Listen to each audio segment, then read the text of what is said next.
the sensitivity settings for mouse, I like to play with both values set to 10. Makes for a nice smooth response on the controls. We're going to go through the various maneuvers you can use the helicopter for. But first we want to show you the different functions. One is essential in combat is being able to look left and right. You got to see what's coming. Constantly being able to look up, down, right, left. And also by using the C key, you can make the dashboard and instrument panel disappear, which gives you far more range of vision. So definitely want to use that.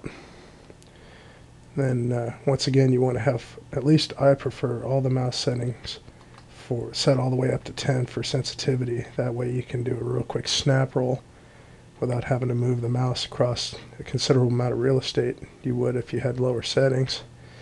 And we'll go ahead and go through some basic operations here. First and foremost is using the unguided rockets. We're going to go ahead and line up. Now, precisely targeting the unguided rockets doesn't require a whole lot of skill. It's just kind of a sweet spot between slightly under the pilot's sight reticle and how you set the aircraft up when you do the entry into the maneuver.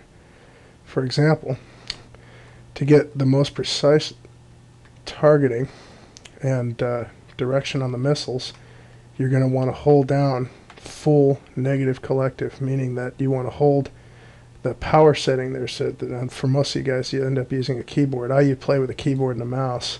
A lot of the best ones do that I've seen. The best way to do it is to go ahead and hold the down button all the way, so you're in a constant descent. Now when you're in that descent profile, what you're going to do is you're going to change the rate of descent with the pitch of the helicopter. So let's go ahead and give you an example of a perfect lineup profile. If you were to line up on, say for example, this truck, you notice how the truck pretty much stays in the center sight reticle the whole time, and then you just apply power to pull off. But any other way, you end up over or undershooting with the rockets themselves. So I'm holding full power until I get close enough to it, then I reduce the power all the way by holding down negative, and then the closer I get to the target, the more you have to elevate the sight reticle above the target.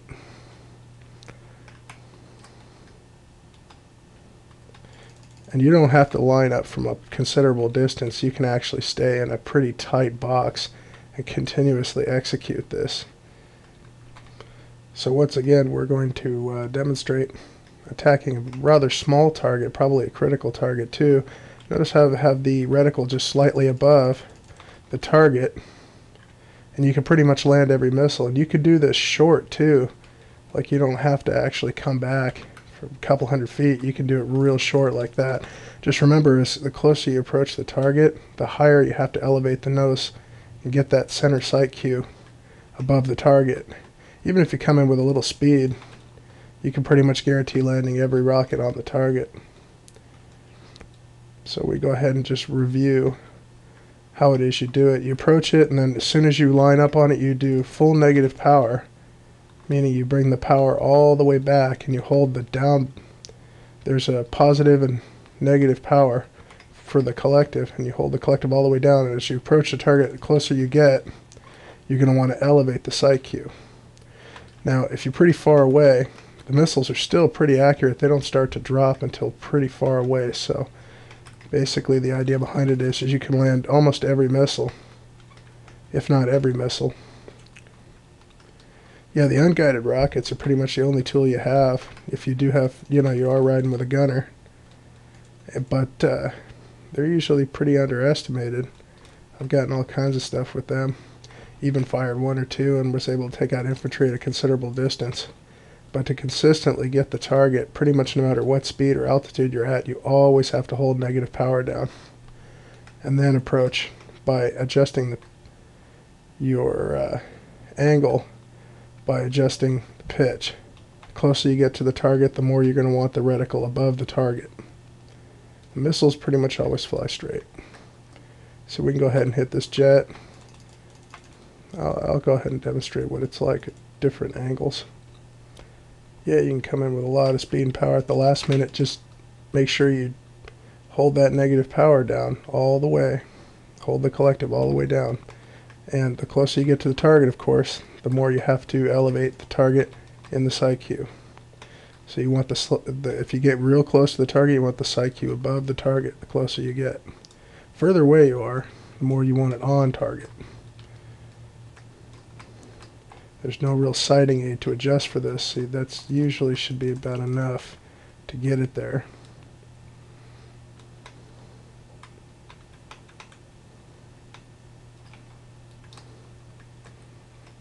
Even if you're approaching it quickly, you can do it real quick with short notice. As long as the absolute essential, you have to hold down that full negative power before you approach to fire. So I'm using negative power. I can get almost every rocket on the plane. And of course, if you do get more accurate shooting, you can kill the target with far less rockets. And you can also use it real precisely. If you got friendlies operating in the area, you don't have to worry about getting a team kill. Okay, so that's the unguided rockets. Let's talk about a few other maneuvers. One maneuver I found works real good to avoid jets and aircraft. Anything that's a fast mover that's going to be firing rockets. It also works on the man pads and the air defense vehicles. Is executing a roll and firing the flares at the apex of the roll, like so. You notice how we did lose a little bit of altitude, but we want to go ahead and do that because we're pretty much, if it's done correctly, you're descending at the same rate as the flares. See, we'll hold negative power down. We can hit the vehicle. See? So you want to go ahead and execute the roll and drop the flares at the same time as the roll. And usually, if it's done correctly, you'll see the flares dropping at the same rate, and it allows you to basically stay covered in the flares longer. Makes it harder for them to lock you up, but also it seems to work real well even if you're not using the flares, due to the fact that because the aircraft is moving around, it's dropping altitude so quickly, the missile doesn't have the opportunity to change angle. It changes trajectory fast enough. It's kind of like a TV missile. It's real fast going forward towards a target, but it can't actually turn into the target as fast as you can drop altitude. And many times I've had people shoot at me with the AA missiles, and I had already dumped the flares and went into a roll, and both missed. And you'll see in some of the other videos and in the actual ranked gaming videos that seems to work pretty well. Anytime a jet comes at you, you just want to go ahead and pitch out those flares, roll the helicopter. See how the flares drop? And because we dropped a little bit of altitude, we stayed inside the flare coverage much longer than if you just simply dumped the flares. And you'll get practice at it if you continuously do it. You see how the flares drop, and they pretty much stay with the aircraft the whole time. So you're pretty much doubling, if not tripling, your flare coverage the actual time you're protected by the flares against the air defense missiles. It can make it also more difficult for them to come up on you with the cannon, simply because you just dumped a whole bunch of altitude all at once, and they usually don't expect it. So in order to execute that maneuver, I found first practicing just the roll maneuver. And once again, this is where having the mouse control set up at 10. It takes a while to get used to it, but it gives you the quickest response if you fly with a mouse. And to each his own, but I prefer flying with the mouse as opposed to the joysticks. And basically the idea behind it is you want to go ahead and start the turn and use the rudder, coordinated turn, to be able to keep the altitude loss at a minimum or to extend it. Basically, you do the roll, and you want to control pitch as well, so you basically don't end up flying into the water. But you can do it real tight, with real tight tolerances. I've done it like just a couple feet off the ground in emergency and not really did anything but scrape the belly. And basically the key is you want to start the roll, and then as you're doing the roll, you're going to constantly adjust the center line to keep the helicopter's nose on the same heading. by applying the pedal as needed, usually in the same or opposite direction depending upon how you can see the circle or the loop developing. It's kind of hard to describe actually how you use the rudder. You'll kind of get a feel for it. If you use too much rudder in one direction, the circle will get much larger and you lose a lot more altitude. If you use not enough, basically, here's what it looks like uncorrected. You notice how the heading is way off, the nose is all over the place. But if I do it corrected, get a little bit of elevation, I can pretty much keep it on the same heading. See, rolls out on the same heading, which is great for when you're engaging those critical targets on the ground. Basically, you can keep the gunner locked on it, and they can fire the TV missile upside down, and as soon as they release the weapon, it'll turn around and show them the target right side up. So we hold full negative power. We can use the rockets, pretty much land every rocket on the target. And I noticed that if you're more accurate with the missiles, the unguided missiles that is, if you're more accurate with the unguided missiles, it requires obviously fewer, so you have a little bit of margin in which to miss a missile and still destroy the target. So once again, one of the things I find is very important is basically basking in those flares, staying in the flares, having the coverage of the flares for as long as possible. So once again, the most important maneuver for that is the roll, and you deploy the flare at the beginning of the roll, and you're about 20 degrees. You start the flare deployment, and you see how the flares are still in front of me? It's because I'm descending almost at the same rate, and it's going to take a lot of time. Just go ahead and practice in an unranked server, and eventually you get the hang of it. If you don't use the rudders, you're going to lose a lot of altitude and you'll end up rolling out on a wrong heading. You won't be on the same heading. Like, for example, I'll show you. See how it pedals. So I use the pedals, I can pretty much maintain exactly the same heading as before. See how the heading is, I'm still pretty much locked on that center island. It didn't require too much adjustment when I rolled out of it. And if you use the pedals, you can do the roll much closer to the ground, which makes it more useful. And basically makes you very hard to hit by jets or any aircraft artillery. Pretty much anything that's shooting at you. You can benefit from that. So you start the roll. And usually I like to give a little nose up. Another thing is controlling the pitch is very important. When you're upside down, obviously you have to reverse the pitch values. Meaning that you do a little positive pitch first, and then start the roll, negative rudder, opposite rudder. See, I can keep the nose in the air, so I'd be able to keep the nose in the air at a target above me and still execute that roll. It's going to take a lot of practice, but and I see a lot of other people doing it, and it seems to work real well for me, especially when the jets are real thick, which is pretty much every time. And I've had it where they come 3, 4, 5, 6 passes, and they can only really get me a little bit with the cannon. I can still repair. But before I learned how to do that, I was pretty much dead meat every time. Another maneuver we'll go ahead and start working on is the one that everybody likes to see. It's the solo TV missile operation. So first thing to do is I usually use the default values on the keyboard, but when you set yourself up for a solo, it doesn't require any particular power setting. Like, for example, right here I'm lined up for a rocket shot. With unguided rockets, I can put rockets in the tank, but solo can be pretty much done at any flight attitude, even something like as drastic as this.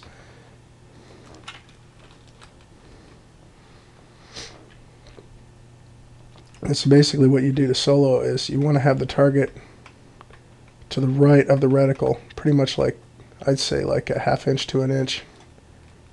And before you switch, because by the time you get into the gunner's sight queue and you got the TV armed up and ready to go, the target's going to already move out of the reticle, so you won't have enough time to click. So if you're going to attack the target, what you want to do is you want to have the target slightly left, and then switch to the gunner's seat, and then fire the rocket, and then just guide it in, and then switch back to the pilot's seat, and that's basically how it's done. And usually that's F1 and F2 if you haven't changed from the default values. And if you're going forward, it seems to obey pretty much real aircraft physics. If you're going forward, the helicopter has a weather vane effect. So you notice that the actual deflection on the nose isn't that much. It doesn't really start spinning. If you're pretty much standing still and you fire it, the spin is going to be a lot more aggravated. and you're going to have a lot less opportunity in which to get the missile off on target the right way. So I always go forward with a lot of power, a lot of speed, keep the aircraft weather vaned into the wind, and then I can fire it, and you get plenty of time in which to guide it and pull out like that. And also, like for example, Dragon Valley, the haze conditions are not real conducive to the solo missile to engage air targets, but they're great for engaging ground targets. So once again, in order to really get good with the solo missile, you're going to have to practice it a lot in unranked servers, but make sure it's far right to the target, and then switch, fire, and usually you don't have to guide the missile all the way to the target unless it's a moving target. If it's somebody on one of the man pads or a tank that's trying to cap a flag, or a helicopter like this just taking off, you can usually just get it on and then just move back to the pilot seat. And the helicopter won't go out of control real quickly, especially if you have a lot of forward airspeed. You have a lot of leeway with the solo rocket. Like for example here, you notice the movement's very gradual. So I still have plenty of time to correct for when it starts doing that right turn. Once again, it's absolutely essential to be able to look left, look right. So you want to use the free look. You can look it up in the manual. Holding down the free look. When you're holding down the free look, you can't make any corrections on the flight controls, so make sure you're aware of that. The helicopter just pretty much go on doing what it's doing, but you only make a free look briefly like that, and you go, oh yeah, there's a target down there. So then you go ahead and you make your corrections. And you can free look again. Oh yeah, this guy down there. Okay, that's good. Yeah, free looking is essential. I get so many guys, I just totally nail them at TVM because they're not free looking. They get that fixation through the front of the helicopter, and they never bother looking left or right, up or down to see what's going on. So I'm coming in with power. I can go ahead and lock it up and then guide it in just a little bit, and I still have plenty of time. The faster you're going forward, the easier it is to do the solo TV missile, because the helicopter won't move as much. Now I'm going to go ahead and park it here, just kind of put it into a hover and show you the difference. So I'm going to have to use a lot more deflection to get that solo missile off. You see how it moves much quicker? It starts that right turn much quicker in the yaw axis. So because if you're pretty much in a hover and you want to do a TV shot solo, you're going to have to deflect a lot, like say that much. I need some rockets. And solo TV missile work seems to work well in all the helicopters. The mech chopper has a little bit of a difference in speed in which you can do the solo missile. Excuse me. The Z10 and the Cobra are pretty much equally matched when it comes to being able to take the solo missile and switch back quickly. The mech chopper seems to just drop right out of the sky, and it takes forever to switch back.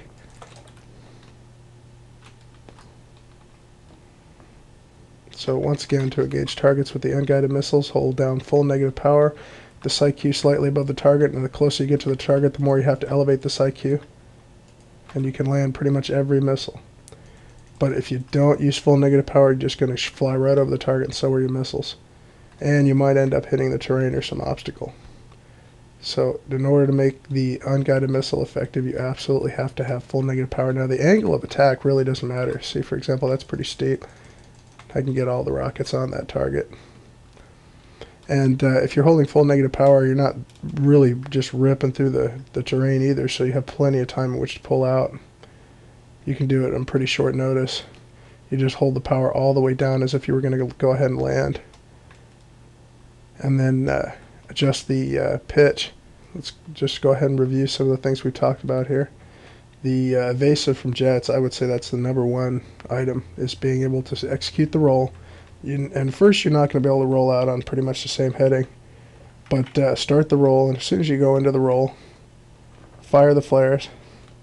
I mean, you can do it sloppy, you can do it real tight. You'll get the hang of it. Basically, the pedals determine the position of the pedals, which of course you have to reverse when you go upside down determine how tight the roll is, and hence how low to the ground you can actually do it. And then the free look is obviously the second most important part, being able to see targets sneaking up on you from the left and the right. Otherwise, you're just going to be cannon fodder.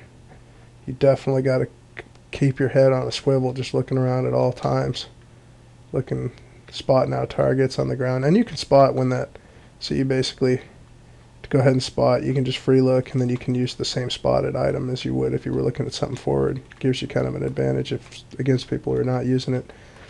And the solo missile, if you're carrying some power and you're moving forward fast, the deflection of that right turn is a lot less, so you have plenty of time in which to decide where the target is and line up, as opposed to if you were just in a hover like this, you have to use a lot more left deflection. And you notice that the turn is a lot more aggravated. And also, we've spun out, we're almost 180 degrees from where we started, as opposed to if I was going forward carrying a lot of speed and power, and I just do a quick deflection.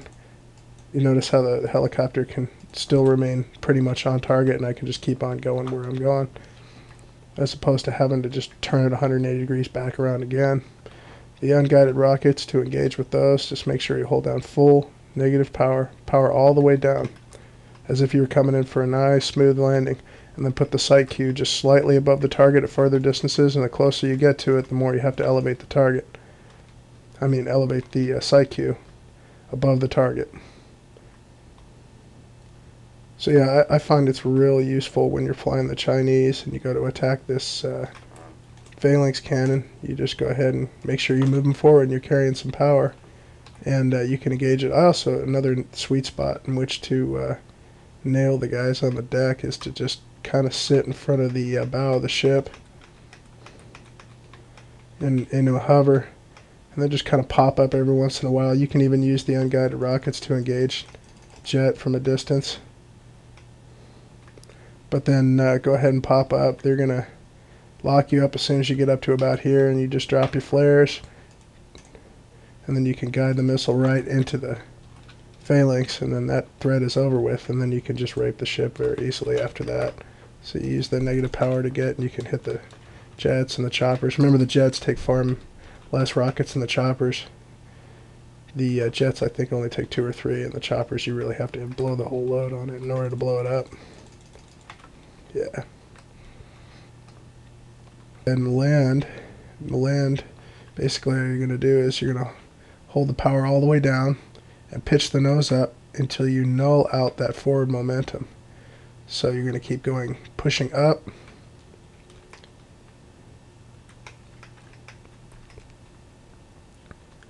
and holding the negative power, but don't hold it all the way to the ground because it'll make a tough landing. So you're going to have to just adjusting the pitch forward and back, and then at the last second let go of that negative power. Just let the power go to neutral, and it'll cushion the landing. Especially helpful when your helicopter's damaged and you only got like 1 bar of life left. You don't want to bump it and destroy the helicopter. So you can usually land in pretty tight quarters, even in an emergency, with that technique. You can come in pretty fast. Like, so here's a pretty extreme angle of attack, but then if I go ahead and push the nose forward real high, and then I can make a nice, pretty much soft landing by pushing the nose up and holding the power back. That nulls the helicopter's forward momentum to a point, and if you keep holding that maneuver in, or you hold it in too early, the helicopter starts to move backwards. You don't want that, so you have to make constant adjustments forward and back to pretty much land on target. And also remember, you got to overestimate where you think the nose and the bottom of the helicopter is in order to make a nice tight parking.